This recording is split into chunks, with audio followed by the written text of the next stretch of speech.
Welcome to YOUCANIC. Today here in YOUCANIC we have a 2014 Toyota Highlander, and we're going to go over how you would open up the hood.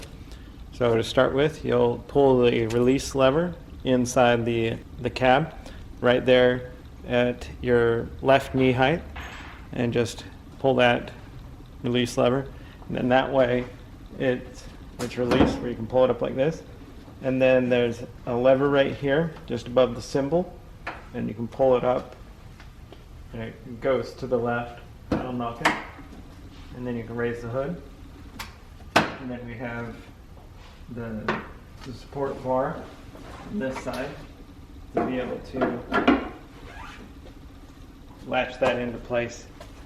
And so that's how you open up your hood and support it so that you can do what you need to in the engine bay. Thanks for watching YOUCANIC, where you can be the